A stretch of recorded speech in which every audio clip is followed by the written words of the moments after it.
छत्तीसगढ़ के जितने भी स्टूडेंट हैं, आप सभी स्टूडेंट एग्ज़ाम्स की प्रिपरेशन के लिए तैयार हो जाइए, क्योंकि छत्तीसगढ़ में हॉस्टल वार्डन श्रेणी द के 900 पदों पर जो है अब तक की सबसे बड़ी भर्ती निकल कर आया है। तो जो भी स्टूडेंट छत्तीसगढ़ में सीजी व्यापम एग्ज़ाम्स की तैयारी करते हैं, तो आप सभी स्टूडेंट के लिए बहुत बड़ी अपडेट गुड न्यूज़ निकल कर आ रहा है। तो एग्ज़ाम्स की तैयारी आपको जो है किस तरह से करना है, किस तरह से आप जो है पढ़ाई करेंगे, जिससे आप जो है छत्तीसगढ़ में हॉस्टल वार्डन श्रेणी द के भर्ती परीक्षा एग्ज़ाम्स को क्वालिफाई करके आप जो है छत्तीसगढ़ में हॉस्टल वार्डन बन सकते हैं। इस वीडियो में आप लोगों को कंप्लीटली जानकारी दूंगा कि हॉस्टल वार्डन भर्ती परीक्षा के लिए शैक्षणिक योग्यता क्या होगा, आपको आवेदन कब करना है और आवेदन करने की लास्ट डेट क्या है, मिनिमम एज लिमिट क्या होना चाहिए, मैक्सिमम एज लिमिट, सैलरी आपको जो है हॉस्टल वार्डन श्रेणी द में कितना मिलेगा, सिलेक्शन प्रोसीजर किस तरह से होगा, सिलेबस और एग्जाम पैटर्न क्या होता है, कौन कौन से बुक से आपको जो है एग्जाम्स की तैयारी करना है, जिससे आप जो है छत्तीसगढ़ में हॉस्टल वार्डन भर्ती परीक्षा एग्जाम्स को क्लियर कर सके। तो हॉस्टल वार्डन श्रेणी द के 900 पदों के लिए जो है ऑफिशियल नोटिफिकेशन आपका जारी हो चुका है। तो एग्जाम्स की प्रिपरेशन में जुड़ जाइए। इस वीडियो में आप सभी को मैं पूरा बारीकी से जानकारी दूंगा कि किस तरह से आपको तैयारी करना, कौन कौन से बुक आपको जो है पढ़ना चाहिए। जो बुक बताऊंगा वो स्टैंडर्ड बुक रहेगा, जो आपके एग्जाम्स के लिए बहुत ज़्यादा बेनिफिट है, क्योंकि आप लोग यदि कोई भी बुक्स यदि आप तैयारी करेंगे, यदि उस बुक से आपके एग्ज़ाम्स में एक भी प्रश्न यदि नहीं पूछे जाएंगे, तो आपके पढ़ने का कोई मतलब ही नहीं रहेगा। तो जो स्टैंडर्ड बुक मैं बताऊंगा, उन्हीं बुक में से आपके एग्ज़ाम में जो है क्वेश्चन जो है पूछे जाते हैं, और आप जो है किस तरह से उन क्वेश्चन को सॉल्व करके आप जो है हॉस्टल वार्डन श्रेणी द भर्ती परीक्षा एग्ज़ाम को क्वालिफाई कर सकते हैं। इस वीडियो में आप लोगों को कम्प्लीटली जानकारी जो है देखने को मिलेगा। और एक चीज़ बताना चाहता हूँ, हॉस्टल वार्डन श्रेणी द में आपका जो है निगेटिव मार्किंग होता है, तो आपको निगेटिव मार्किंग से किस तरह से बचना है। और हॉस्टल वार्डन श्रेणी द में आपके जो है कुछ terms and condition, rule and regulation होते हैं। जैसे आप लोगों को बताना चाहता हूँ कि 150 प्रश्न जो है आपके एग्जाम्स में पूछे जाते हैं, जो 150 अंकों का होगा, यानी प्रत्येक प्रश्न के लिए आपको 1 अंक दिया जाएगा। और इसके साथ ही आपका जो है निगेटिव मार्किंग होता है 1/4। यदि आपने 4 प्रश्न गलत किया तो इसके साथ आपका 1 नंबर यानी 5 नंबर आपका कट जाता है। साथ ही जो कंप्यूटर्स होता है, उससे अकेले आपके एग्जाम्स में 50 अंकों का प्रश्न जो है पूछे जाते हैं, जिसमें 50 में से आपको 25 नंबर लाना अनिवार्य होता है, बेहद ज़्यादा इंपॉर्टेंट होता है। यदि आप कंप्यूटर में 50 में से 25 नंबर नहीं लाते तो आपका सिलेक्शन जो है नहीं हो पाएगा, भले बाकी सब्जेक्टों में आपने कितने अच्छे से नंबर क्यों ना लाया हो। जैसे यदि आपने 125 नंबर भी लाया हो, आप मेरिट में अपने स्थान बना रहे हैं, लेकिन आप यदि आपका मार्क्स कंप्यूटर में 50 में से यदि 25 नहीं रहा, तो आपका सिलेक्शन जो है रद्द कर दिया जाएगा, आपको डिस्क्वालीफाई किया जाएगा, आपको नॉट एलिजिबल किया जाएगा, आपका सिलेक्शन नहीं होगा। और एक चीज़ बताना चाहता हूँ, योग्यता में शैक्षणिक योग्यता क्या होगा हॉस्टल वार्डन श्रेणी द के लिए। आप ऐसे काफ़ी स्टूडेंट होंगे जो अभी सोच रहे हैं कि सर हमारे पास तो कंप्यूटर के 1 वर्ष का डिप्लोमा कोर्स नहीं है, ना ही हमने DCA किया है, ना ही PGDCA किया है, ना ही कंप्यूटर साइंस किया है, ना ही BCA, ना ही ITI कोपा किया है, तो क्या हम इसके लिए एलिजिबल हैं या फिर नहीं। तो जी हाँ, आप इसके लिए एलिजिबल हैं। शैक्षणिक योग्यता में आपका जो है 12वीं पास होना चाहिए। 12वीं आपका जो है माध्यमिक शिक्षा मंडल रायपुर बोर्ड से आपका 12वीं पास होना चाहिए, और कंप्यूटर का डिप्लोमा कोर्स होना चाहिए।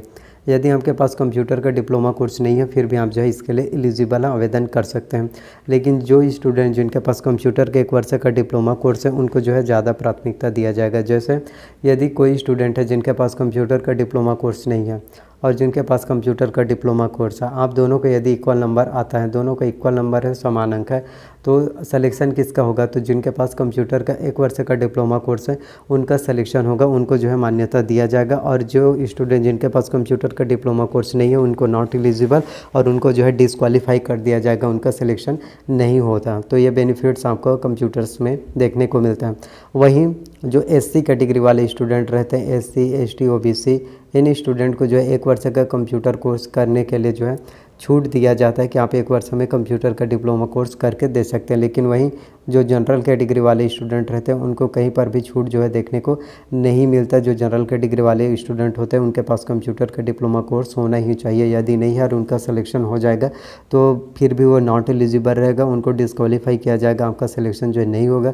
क्योंकि इसमें सिलेक्शन जो है आपका डायरेक्ट सीधी भर्ती होगा, इसमें कहीं पर भी आपको जो है इंटरव्यूज़ वगैरह देखने को नहीं मिलेगा, जो आप लोगों के लिए बहुत ज़्यादा बेनिफिट है। क्योंकि आप ऐसे कई स्टूडेंट होते हैं जो इंटरव्यू के नाम सुनते ही परेशान हो जाते हैं, घबरा जाते हैं और सोचते हैं कि हम इंटरव्यू किस तरह से फेस करेंगे, बहुत ज़्यादा परेशान हो जाते हैं। तो इंटरव्यूज़ नहीं होगा, डायरेक्ट सीधी भर्ती होगा, 150 प्रश्न जो आपके एग्ज़ाम्स में पूछे जाएंगे। आपको कितना नंबर लाना है जिससे आपका सिलेक्शन हो जाएगा। वेतन की बात करें तो इसमें आपको 21,500 रुपये जो है देखने को मिलता है, जो कि बहुत ही अच्छा अमाउंट है।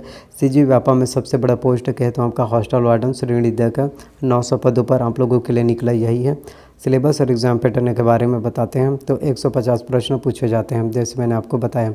इसमें कंप्यूटर से 50 अंकों के 50 प्रश्न आते हैं, तो 50 अंकों के 50 प्रश्नों में आपको कंप्यूटर में 50 में से 25 नंबर लाने के लिए आपको कौन सी बुक पढ़ना चाहिए।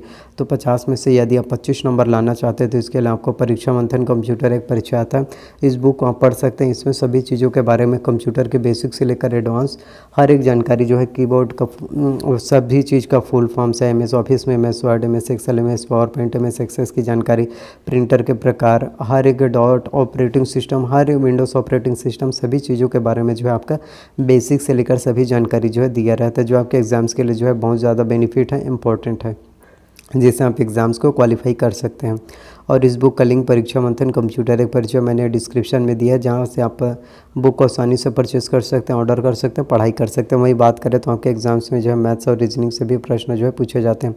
तो मैथ्स और रीजनिंग के एग्ज़ाम्स की प्रिपरेशन आपको कैसे करना है, तो मैथ्स की तैयारी करने के लिए आपको जो है डॉक्टर RS अग्रवाल का वस्तुनिष्ठ अंकगणित लेना है, जिससे आपके एग्ज़ाम्स की तैयारी अच्छे से हो जाएगा। और रीजनिंग के लिए आपको रिहंत का मास्टर रीजनिंग लेना है, जिसमें वर्बल, नॉन वर्बल और एनालिटिकल ये सभी जानकारी जो है आपका बेसिक से लेकर एडवांस सभी जानकारी जो है दिया रहता है। तो मैथ्स और रीजनिंग के लिए आप जो है ये ले सकते हैं। वहीं इंग्लिश की बात करें तो इंग्लिश के लिए आपको इसेंशियल इंग्लिश रश्मि सी दिशा पब्लिकेशन की आपको जो है लेना है, जिससे आपके एग्ज़ाम्स की तैयारी जो है अच्छे से हो पाएगा। हिंदी के लिए आपको जो है दिल्ली IAS एकेडमी का बुक लेना, और इन सभी बुक का लिंक आपको डिस्क्रिप्शन में मिल जाएगा, जहां से आप आसानी से परचेस कर सकते हैं और पढ़ाई कर सकते हैं। वही बात कर लेते हैं करंट अफेयर्स, क्योंकि बिना करंट अफेयर्स के नॉलेज के आप छत्तीसगढ़ में हॉस्टल वार्डन श्रेणी द भर्ती परीक्षा एग्जाम्स को क्लियर नहीं कर पाएंगे। तो करंट अफेयर्स के नॉलेज के लिए आपको सबसे पहले विकास परक का मासिक पत्रिका लेना है, इसके साथ ही आपको अर्जुना का करंट अफेयर्स लेना है। तो करंट अफेयर्स की प्रिपरेशन के लिए आपको जो है दोनों बुक लेना है, और इंडियन वर्ल्ड करंट अफेयर्स के लिए प्रतियोगिता दर्पण लेना है, जो मंथली मैगजीन रिलीज़ होता है। उसके बाद हम बात कर लेते हैं कॉन्स्टिट्यूशन संविधान के। तो कॉन्स्टिट्यूशंस के अलावा आपको जो है M लक्ष्मीकांत की भारत के राज्य व्यवस्था लेना है, जिससे आपके संविधान के एग्ज़ाम्स की प्रिपरेशन अच्छे से हो जाएगा, क्योंकि संविधान से भी प्रश्न जो आपके एग्ज़ाम्स में जो है पूछे जाते हैं, जो आपके एग्ज़ाम्स के लिए बहुत ज़्यादा इंपॉर्टेंट है। और छत्तीसगढ़ की कंप्लीटिव नॉलेज के लिए आपको हरिराम पटेसर का कॉम्पिटिशन एकेडमी का छत्तीसगढ़ विशिष्ट अध्ययन लेना है, जिससे आपको छत्तीसगढ़ के भौगोलिक स्थिति, छत्तीसगढ़ की जनजाति, छत्तीसगढ़ के जलवायु, छत्तीसगढ़ के भौगोलिक स्थिति, सभी चीज़ों के बारे में आपको बेसिक से लेकर एडवांस सभी जानकारी मिल जाएगा। तो आप जो है ये ले सकते हैं।